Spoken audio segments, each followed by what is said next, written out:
An enormous response to last night's reality check of the Ron Paul newsletters. Today, the writer who first released copies of the newsletters contacted Ben to set the record straight on who else was writing some of those newsletters.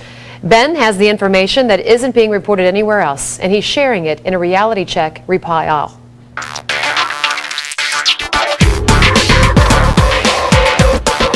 First of all, let me thank the writer James WXIX for getting back with me today. I told you last night that in 2007, the New Republic magazine published copies of the Ron Paul Report, the Ron Paul Strategy Guide, etc. In those newsletters, there were some passages that could be deemed racist and certainly inappropriate. One caveat, though, I also pointed out that the author of those articles, James WXIX, mentions that none of the racist newsletters have a byline, except for one. The only problem, back in 2007, he did not disclose the name of that writer or which edition he or she wrote, until today.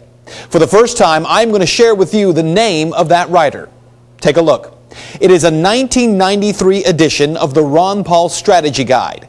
The article, How to Protect Against Urban Violence, and the author, one James B. Powell. After 4 years of reports on these newsletters from all kinds of media outlets, I have not seen this guy's name anywhere. And the full 8 pages, well, they match so closely to some of the other so-called racist newsletters, it is stunning. Powell writes about the 1992 riots in Los Angeles, as well as what he calls the Holocaust coming to America's urban areas. He calls California Congresswoman Maxine Waters a militant leader. And the article goes on to talk about how to be self-reliant when well-armed gangs move in to threaten your home. Like the other newsletters, it's not racist per se, but certainly could be deemed questionable or insensitive. And certainly the content of that newsletter very similar in style to the other so-called racist newsletters. But there is a bigger issue than just Ron Paul here. What you may not know is that in this presidential election cycle, every single candidate for president, including President Obama himself, has been called a racist. Herman Cain was called a racist because he said that blacks had been brainwashed into voting for the Democratic Party. Mitt Romney called a racist by Bill Maher because he's a Mormon, and called a racist by MSNBC for continually calling the president by his first and last names instead of saying President Obama. Newt Gingrich was called a racist a few months ago for calling Palestinians an invented people.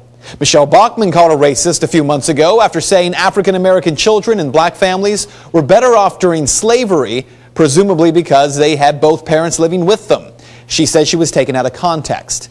Rick Perry, he was called a racist for a name spray-painted on a rock at a hunting camp rented by his family. Also saying he was taken out of context, by the way, one of the latest claims against Rick Santorum, he's being called a racist for a supposed statement that he made that blacks shouldn't receive welfare. He says he didn't say that. And of course, President Obama himself has been called a racist by many people, including Glenn Beck, who triggered a firestorm after saying that he believes President Obama doesn't like white people. President Obama also called a racist for attending the Reverend Wright's church for 20 years. So here's what you need to know. The talk of racism has become the lowest form of political discourse. But even as I just went down that list of candidates, some of you at home thought to yourselves how the candidates you don't like, well, they probably are racist. And when you heard the name of a candidate you support, you thought, no, that's ridiculous. See how it works? Anything that can be deemed insensitive these days is called racist. Anyone who stands too close to those who say those things are racist. Under the examples I just gave you, are they all racist? Maybe none of them are. How about this year? We try to have an election based on substance and on ideas and on political record rather than on name calling. And that is Reality Check. One thing I want to make clear, this report was posted by the New Republic with the byline of James B. Powell in 2008, but the link to the newsletter was separate from the other articles that were linked by TNR that were suspected of being written by Dr. Paul. And even though the story was posted in the original article, Powell's name was never used. For the past 4 years, we have searched for and looked for any reports about this story and not found a single one about Powell and the Ron Paul newsletters, even from the New Republic.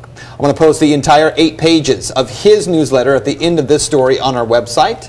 You can read it for yourself. Along with that, you can read excerpts from the Ron Paul Strategy Guide. You can compare them for yourself. As I mentioned, the writing strikingly similar. If you'd like to make your voice heard on this story, you can comment on my Facebook page. Just search facebook.com/Ben Swan Reality Check. Well, good news.